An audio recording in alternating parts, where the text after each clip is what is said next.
Oi, gente boa. Estamos de volta ao vivo aqui pelo nosso canal no YouTube. Que coisa boa que isso aconteceu. E eu estou esperando você que chegue aqui comigo agora, tá bom? Estou esperando. Vamos chegar, gente. Vamos chegar. Todo mundo aqui no YouTube. Eu estou esperando que você entre conosco para a gente conversar, tá bom? Está chegando aqui, estão chegando e vão chegar. Muitos chegarão. Oi, oi. Aí quando começa a explodir, né, o delay também, o pessoal que toca no sino, você que vai chegando, se não é inscrito ainda no meu canal, se inscreva e aperte o sininho, porque o sininho é que opera esse milagre de chamar você, de avisar que está iniciando. Claro que tem gente bem informada que anda pelas minhas plataformas e fica sabendo de tudo, mas há aqueles que precisam de um aviso, de um empurrão, de uma badalada desse nosso sininho chamando você agora. E oi, querido Urban Frame de Niterói. Tem gente que vai chegar aqui da terra toda, de todos os lugares, e vai ser um grande prazer para mim que isto aconteça. Deixa eu dar uma pequena enquadrada aqui nas coisas. Vamos lá, então. Você viu aí o tema que eu coloquei, que eu postei em Jeremias, no capítulo 12. Olha aí, Ju Silva, Ju Guarulhos, Deus te abençoe. Londrina, Atibaia, São Paulo, e Redenção no Pará, Vitória no Espírito Santo, tem gente de todo lugar. Boa noite, Nova Iguaçu, Luiz da Estação do Rio Centro, Nova Iguaçu, Recife, tem gente de todo lugar, na Flórida, gente de Porto Alegre, de Mariana, em Minas, da França, de tantos lugares vão chegando. Itaboraí, Rio de Janeiro, Ricardo do Sergipe, Divinópolis, em Minas Gerais. Enfim, a moçada está chegando. São Paulo, Chapecó, Carla e Romualdo de Salvador. Oi, queridos. São Paulo e Divinópolis de novo, Praia Grande, São Paulo. E que bom que vocês estão chegando aí. Abaeté, Portugal, Goiânia. Que coisa linda. Vamos chegando. Muita gente ainda vem e quem não chegar exatamente na hora vai poder só puxar para trás e assistir desde o início, não é? Não dá para Uberlândia, Laércio, não dá para a gente esperar todo mundo, senão o tempo passa e a gente não consegue ir a lugar nenhum, nem a Canaã dos Carajás, no Pará, ou em Resende, em nenhum desses lugares. Mantena, em Minas Gerais, Feira de Santana, Uberlândia, Ilha Grande, em Angra dos Reis, Niterói, minha terrinha, São Paulo, Vila Formosa, Capelinha, Palmas, enfim. Podem ir chegando, porque eu quero que você, no entanto, saiba, eu postei aí que quero falar em Isaías, desculpa, em Jeremias, no capítulo 12. Jeremias, capítulo 12. E Jeremias foi um indivíduo que viveu num tempo muito interessante, de muitas mudanças. Ele foi um homem com um papel muito importante, não só como profeta, mas ele era filho de sacerdote, embora ele não tenha entrado para o sacerdócio, ele ficou mais na linha da vocação de profetas como Miqueias, mais um homem do campo, do povo, mas que desenvolveu um espírito acadêmico, ele se tornou uma pessoa culta. Tanto é que se atribui a participação dele como escriba também em textos como o primeiro livro de Reis, segundo livro de Reis. Ele teria participado, não do processo inteiro, mas de pedaços daquela confecção como escriba. E ele passou por períodos diferentes na história de Israel, desde o tempo em que Jeoaquim começou a reinar com 8 anos, e ele já estava lá.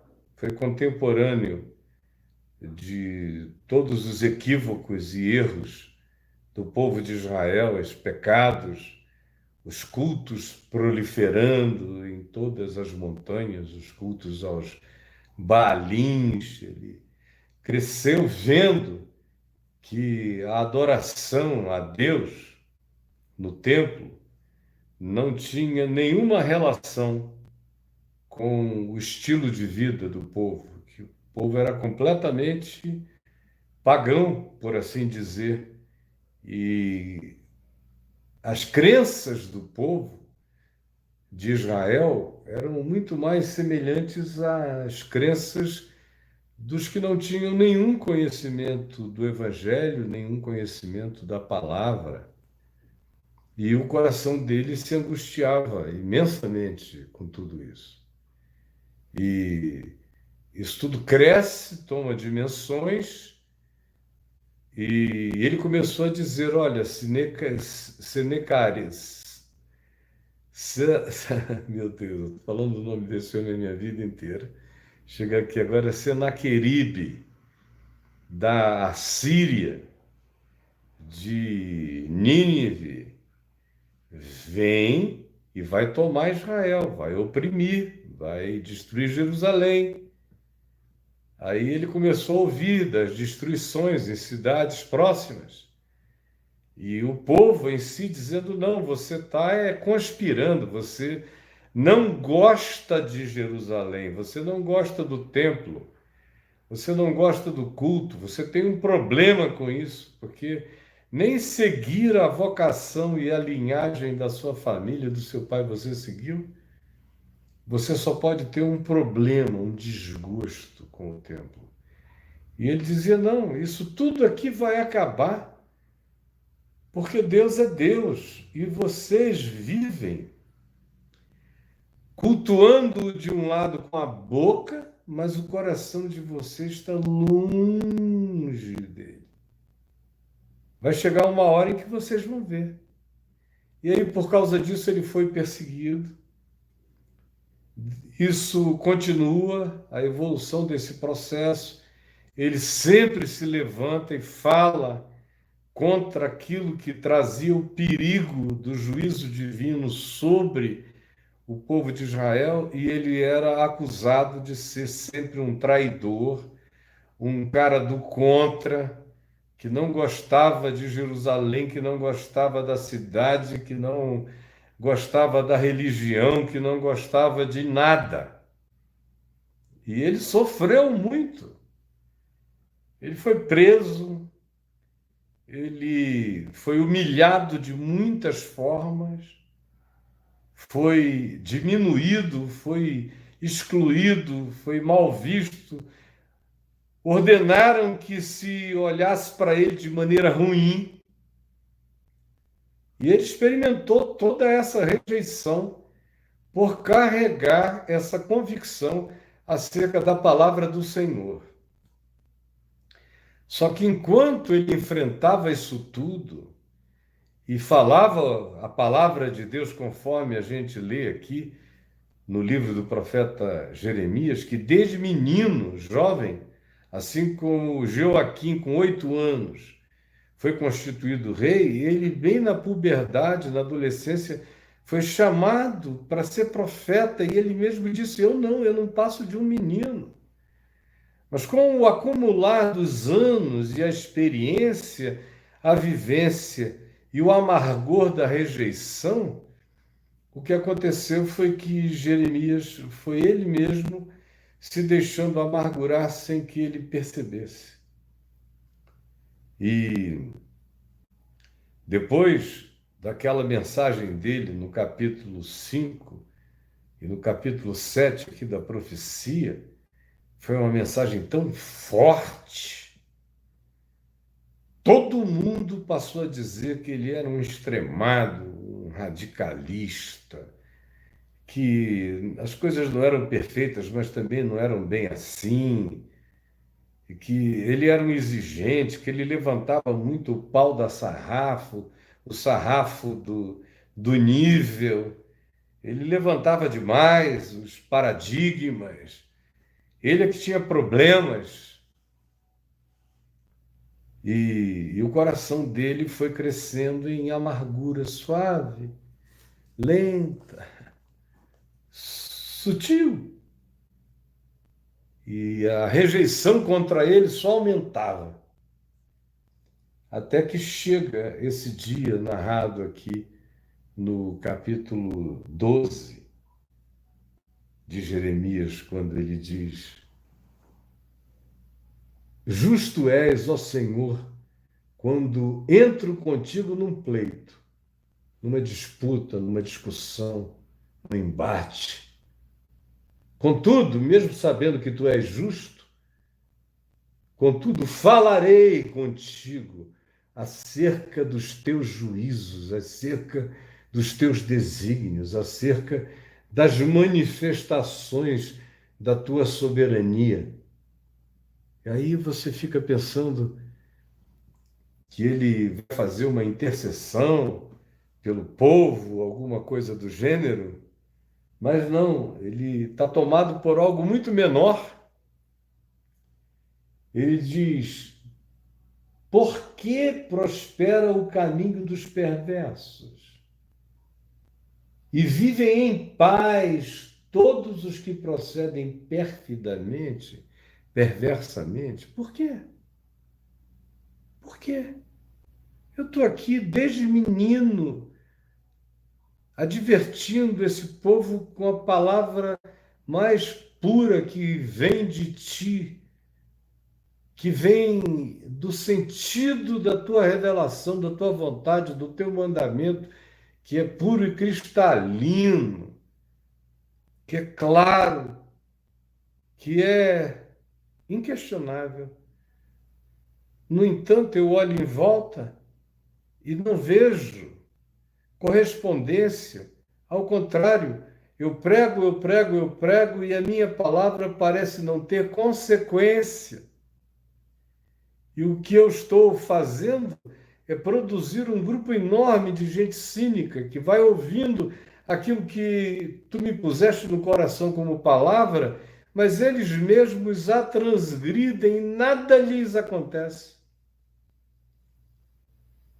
Esse é o sentimento que está instalando-se no coração dele agora. Por quê? Porque prospera o caminho dos perversos. E porque nada acontece a todos esses que procedem perfidamente. Tu os plantaste e eles deitaram raízes, se expandiram, crescem, dão fruto. Tente nos lábios, eles falam que tudo que eles são, que eles têm, vem de ti. Embora o coração deles esteja longe da tua palavra e nada lhes acontece. Aí ele se compara, ele olha para os outros e se compara e tem um: mas tu, Senhor, me conheces, me conheces. Tem essa amargura, essa piedade amargurada, que acontece frequentemente com aqueles que vivem uma vida fazendo tudo certo, tudo direito, ou buscando a palavra da verdade e indicando um bom caminho e não são nunca ouvidos e têm uma expectativa divina, como no início da vida dele, lá, você lê no primeiro capítulo de Jeremias, quando ele diz: Eu sou um menino, eu não quero, não estou preparado, mas o Senhor disse: Eu vou te dar uma palavra que vai derrubar reinos, vai subverter nações, vai alterar tudo. E ele diz: Mas eu, uma criança, um menino. Mas aquela era a expectativa que o alimentava. E agora, nessa primeira etapa da vida, ele vem pregando, pregando, pregando, dizendo: está chegando, vocês não estão percebendo que o cerco está aumentando, que essa coisa vai nos atingir. No entanto, enquanto isso, tem um monte de gente dizendo que é isso é exagero, nada vai acontecer, nada vai acontecer. Se despreocupem, nada vai acontecer. E quando ele olhou, o coração dele estava com essas perguntas e fazendo comparação consigo mesmo. Tu me conheces, tu me vês, tu provas e sentes o meu amor para contigo, o meu coração para contigo. E aí, em nome de ser fiel a Deus, ele se enche de raiva. Como está acontecendo com muita gente, em nome de ser fiel a Deus, ele se enche de raiva, como entre nós uma quantidade imensa de pessoas, em nome da ortodoxia, em nome do puritanismo, em nome da moralidade, em nome dos bons costumes, em nome do que quer que você queira, estão se enchendo de raiva, a ponto de ele dizer: arranca-os. No caso dele, são esses falsos hipócritas que prosperam, que ouvem a palavra que tu me deste e rejeitam, e ensinam o povo a rejeitar mais ainda. Enquanto isso, eles crescem, eles prosperam, eles vão adiante, eles se espalham. E tu não me vês? E aí, subitamente, aparece esse: arranca-os como as ovelhas para o matadouro e destina-os para o dia da matança. Como é fácil você passar do desejo de salvar pessoas para o desejo de sentenciar e de ver o amaldiçoar se transformar em profecia realizada na vida do outro. Por mais que você esteja certo em alguma coisa, nada justifica. Arranca-os, mata-os. Até quando estará de luto a terra e se secará a erva? Até quando? São perguntas que ele vai fazendo e que cada um de nós, dependendo do seu contexto, da sua circunstância, faz também. Como agora, numa época como a nossa, aonde a gente está vivendo dos rumores, das informações, das notícias, das recomendações. Tem um público que no nosso país subitamente se dividiu. E cada um olha para o outro lado com aquele espírito de extrema raiva. Eu tenho ouvido pessoas de ambos os lados. Tem gente que ouve o pronunciamento do senhor presidente da República e fica com ódio, com raiva. Nunca vi ninguém mais estúpido, mais idiota. De um outro lado, eu também vejo pessoas que são aliadas ao pensamento do presidente da República e que tratam quem pensa diferente com uma raiva mortal. Todo mundo achando que está certo, mas na realidade está tudo absolutamente errado, até para quem esteja certo, até para quem possa vir a estar certo, se o espírito, se o sentimento é esse, de raiva, de inveja amargurada, ou de comparação, ou de zanga, ou de espírito de juízo que se levanta contra o outro. O próprio sentimento destrói a razão de qualquer um que tenha tal razão. Até para ter razão, a gente tem que ter com o espírito certo, senão o espírito errado destrói a nossa própria razão.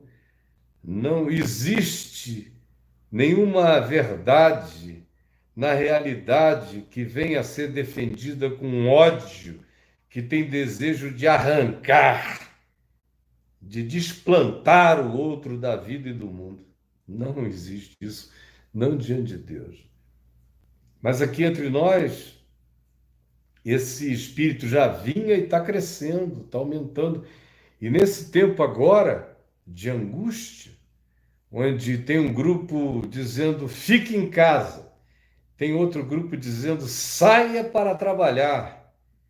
Aí eu vejo um monte de gente boa na dúvida. Gente boa dizendo, e se eu sair para trabalhar e me infectar e voltar para casa, infectar meu pai, minha mãe, meu avô, outras pessoas da família? Por outro lado, o argumento é, e se eu não for? E o dinheiro está ali, adiante, acabando, ou já acabou. Eu estou na iminência de começar a passar necessidade. Eu vou sair assim mesmo, eu não tenho como obedecer essa ordem. Ao mesmo tempo, tem aqueles que dizem, olha para mim, eu vou e eu venho, e comigo não acontece nada, eu sou imune a tudo. Aí tem os outros que no espírito de Jeremias olham e dizem, Senhor, desplanta-os da vida. E olha que nada ainda aconteceu, não é? Nada. A gente ouve agora a resposta de Deus a Jeremias, dizendo a ele o seguinte: se tu te fatigas correndo com homens que vão a pé, como poderás competir com aqueles que vão a cavalo? Se em terra de paz não te sentes seguro, como farás nas florestas do Jordão? Como tu farás? Se a gente está aqui, a gente nem entrou em pico nenhum. Nenhum. A gente está ainda no flatzinho. Foi como os italianos se sentiram. Eles olharam para a China e disseram, a gente não come cobra, não come sopa, não bebe sopa de morcego.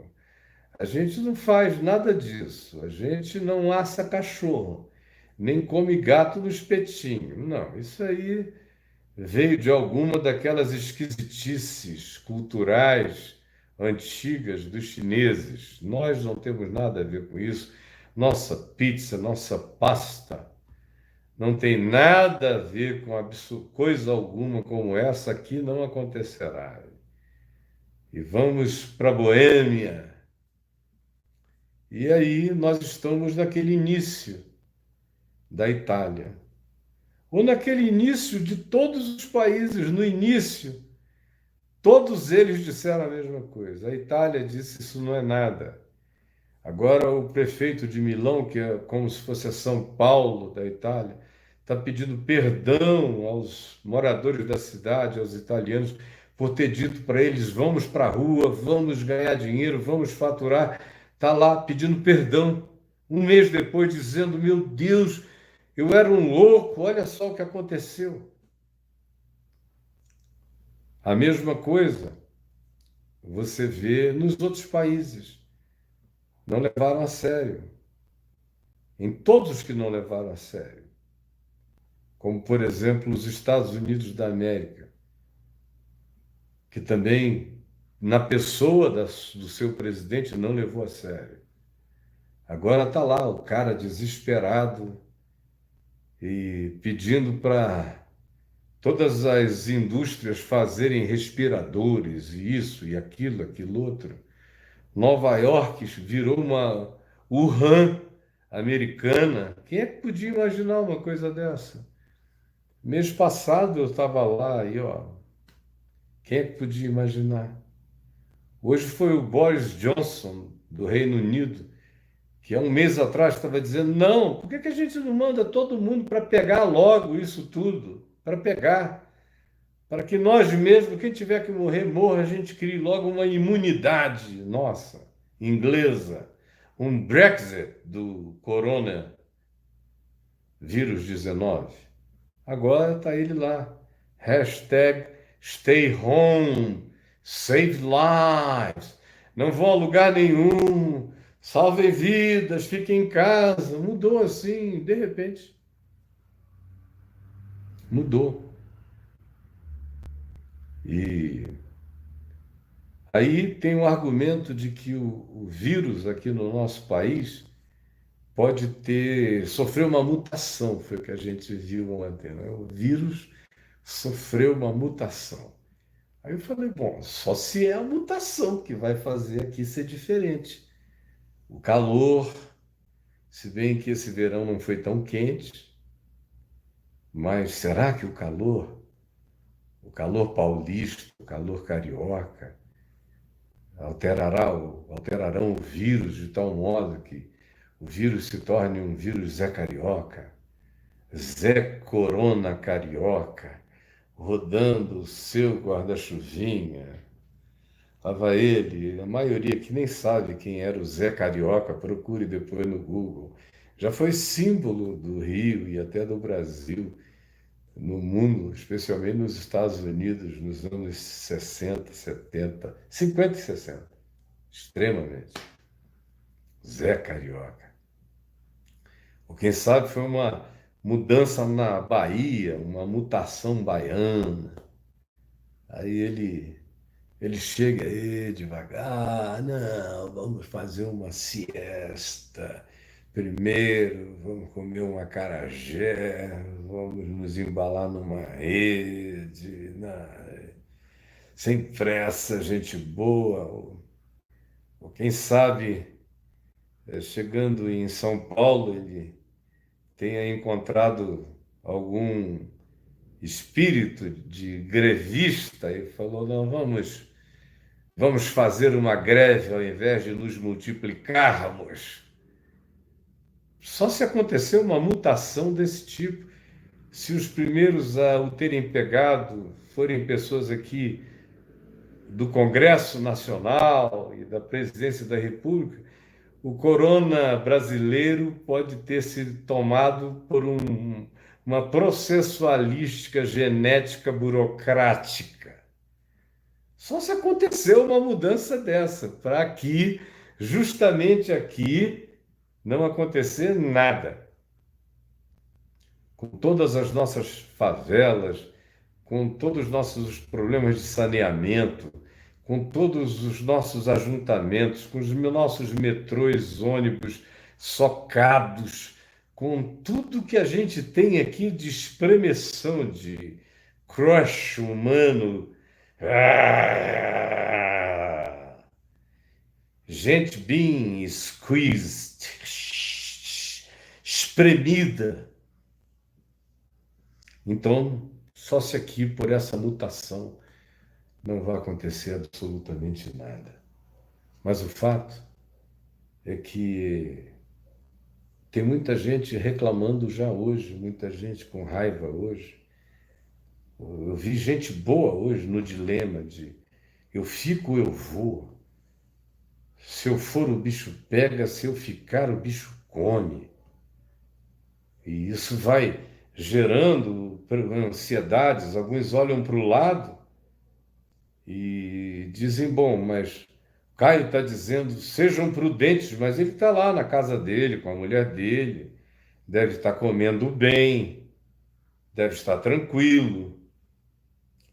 Os filhos, cada um está no seu canto, ele deve estar com o coração repousado acerca dos cuidados que os filhos e netos estão tendo uns com os outros, e tem gente que pode ficar com raiva de mim, que pode ficar com raiva de qualquer um outro, que esteja dizendo fique, e que a partir disso seja interpretado como alguém que não tem necessidade, porque parece que todo mundo que diz fique em casa não tem necessidade. E todo mundo que diz vamos para a rua é quem tem necessidade. Ou é um empresário que precisa faturar, ou comerciário que precisa vender, ou é o funcionário e empregado que precisa trabalhar para comer. Mas o fato é que parece que quem quer que diga não vá, fique, está numa situação diferente. E se você olha para essa pessoa de uma maneira ruim, para você pode parecer a própria fala da perversidade, tanto uma fala quanto a outra em qualquer dos extremos desse dilema. Aí vem Deus e diz a Jeremias: escuta, ainda não aconteceu nada. Não aconteceu nada. Você ainda está correndo com os homens que vão a pé. Ainda é uma coisa que não se manifestou. O que é que vai acontecer na hora que se manifestar o verdadeiro embate? Você tiver que enfrentar quem vem contra você a cavalo. Você sabe a diferença de lutar com alguém que está do seu tamanho e enfrentar quem vem a cavalo te atropelando. Por enquanto, o nosso dilema ainda é aqui com quem vai a pé. Mas vai chegar uma hora em que nós vamos ser visitados por aquilo que vem a cavalo, pela escuridão das florestas do Jordão. Se em terra de paz não te sentes seguro, que farás nas florestas do Jordão? Se esse pico chegar, vocês já imaginaram? Aqui nesse país, que o Senhor nos salve, que o Senhor nos salve. Mas tem muita gente querendo pagar para ver. A Itália pagou para ver. A Espanha pagou para ver. Os Estados Unidos pagaram para ver. Houve aqueles que não pagaram para ver. A Alemanha não pagou para ver e está mantendo os seus índices de mortalidade baixíssimos.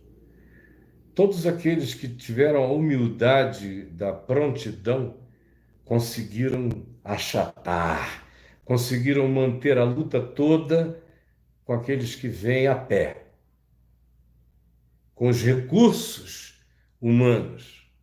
Agora, os que pagaram para ver tiveram que enfrentar depois aqueles que vêm a cavalo. Aí fica esse dilema: ou a gente salva as vidas, ou a gente salva a economia.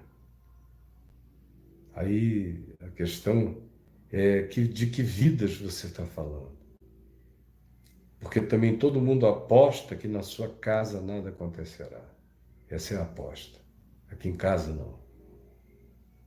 Mas se começar a acontecer na tua casa, se você for e você trouxer, se você for e você trouxer, aí tem um monte de gente dizendo: mas se você não for, você vai morrer de fome.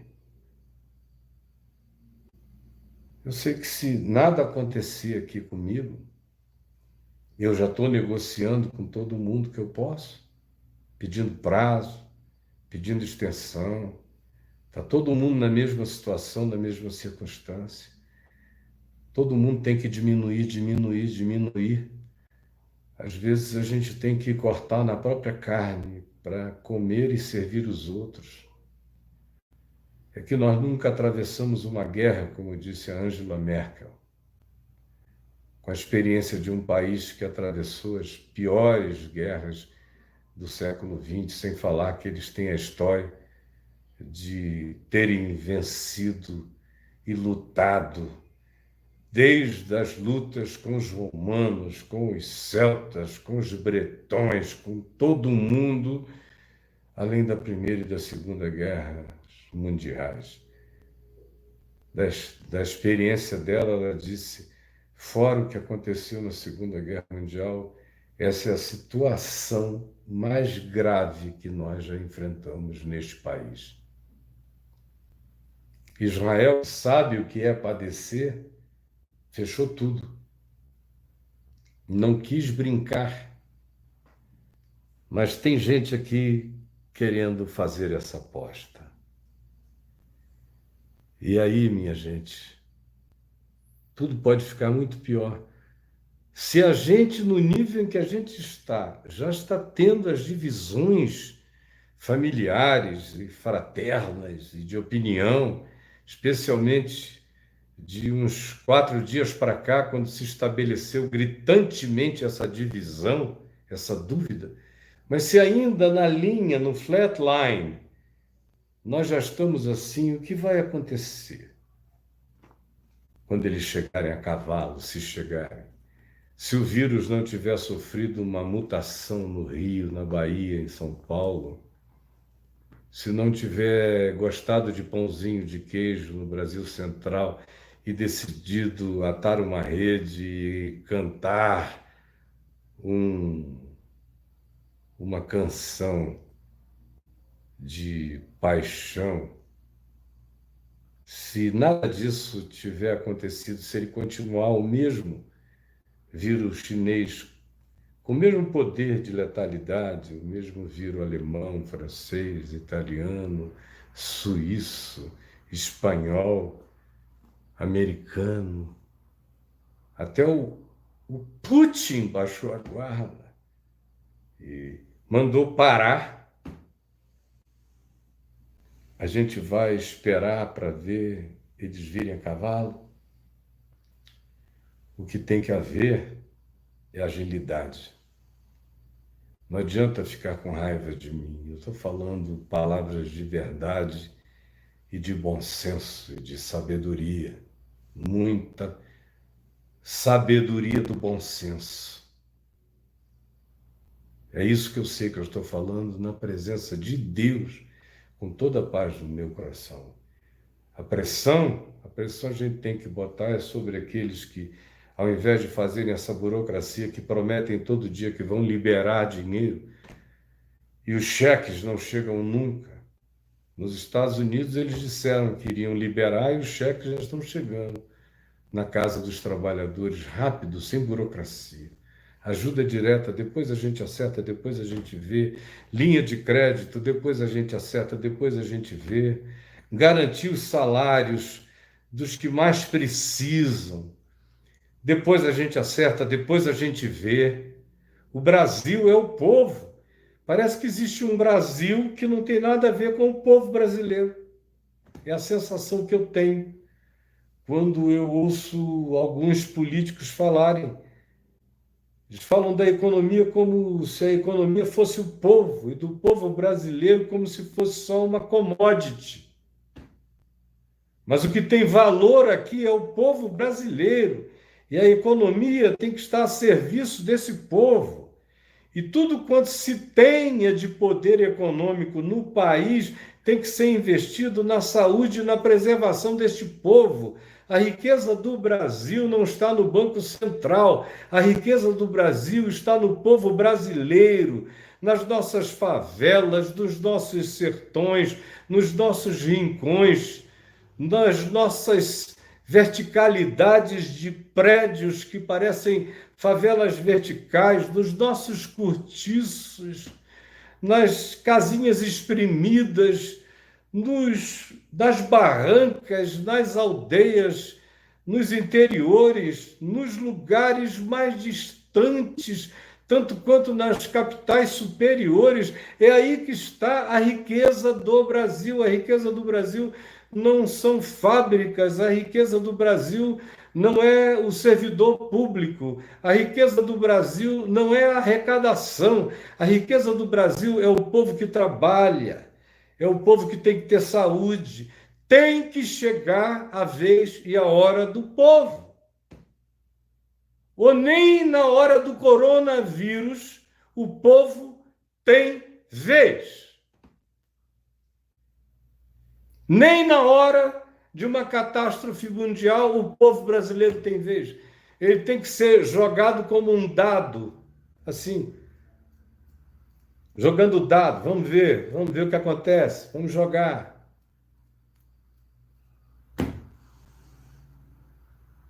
Parece ficha de cassino, é assim que parece o povo brasileiro no jogo político. Você só ouve agressões políticas para lá e para cá, mas e o povo brasileiro? Ah, minha gente, E o povo brasileiro?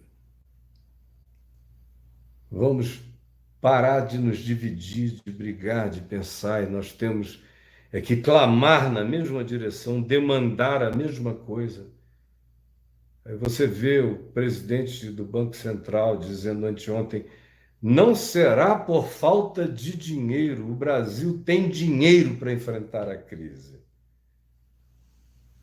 Aí no dia seguinte, vem outros, todo mundo vem sem conhecimento, alguns sem nenhum conhecimento, só por decisão política, capricho político ideológico, e diz: não, nada de socorrer, isso aí não é nada, não. Se alguém tiver que morrer, que morra. Mas é porque não é na casa de quem fala isso.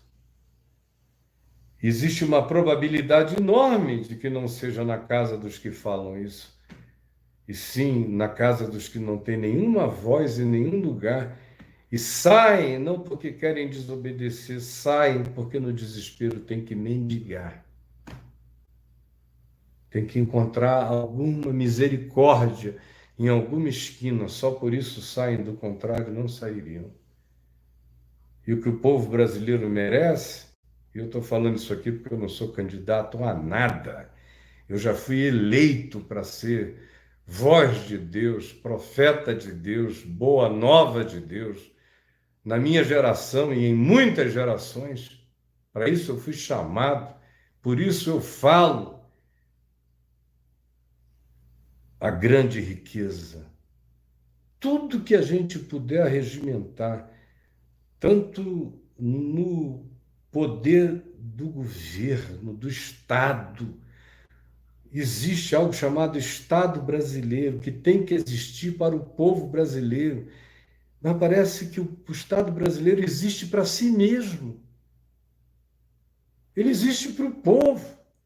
Então, tudo que esse Estado brasileiro tem, tem que ser colocado para ajudar o povo, ajudar a quem produz, ajudar ao que empreende, ajudar ao que faz o empreendimento acontecer, ajudar o trabalhador mais simples, ajudar os informais, ajudar os diaristas, ajudar todo mundo.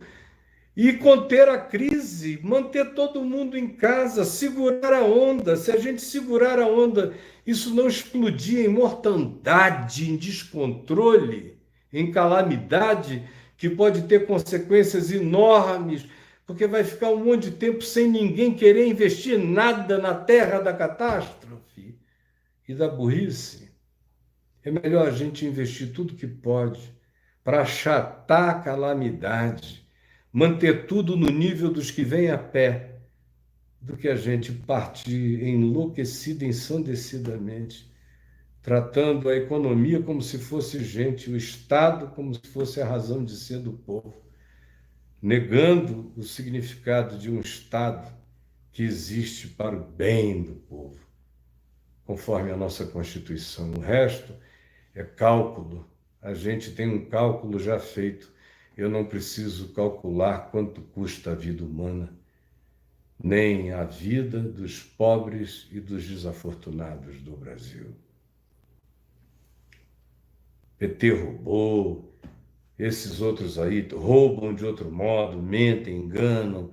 Não é disso que eu estou falando. Para com isso, vamos pensar na vida. Eu estou falando em gente. Você vem falar em partido, parece que a vida de vocês ficou. Vocês cultuam entidades. Ninguém pensa mais em vida.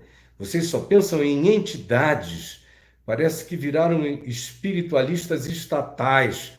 Cultuam e invocam entidades. Pensa em gente, pelo amor de Deus. Pensa em gente.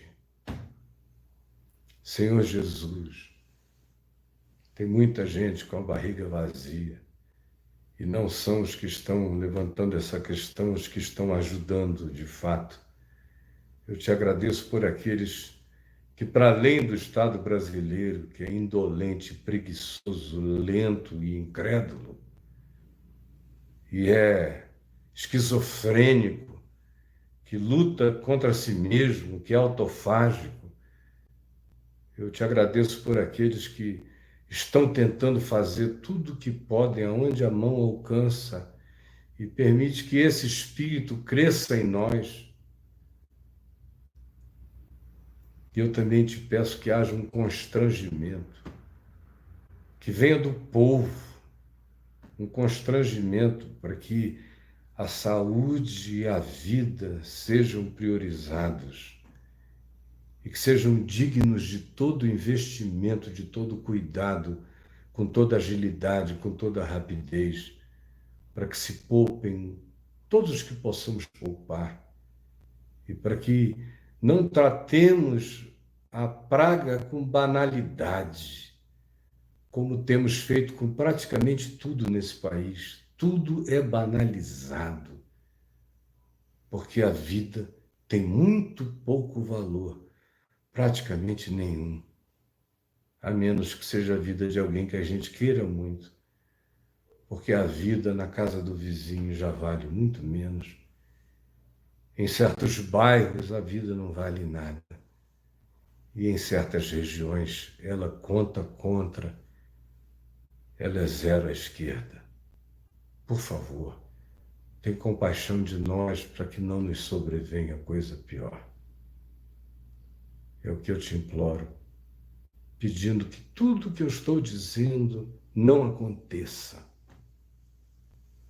para que nós sejamos poupados do que, em vindo, pode trazer grande devastação se o nosso espírito não se iluminar. É o que eu te peço em nome de Jesus. Amém. Queridos, eu vou ficando por aqui com vocês.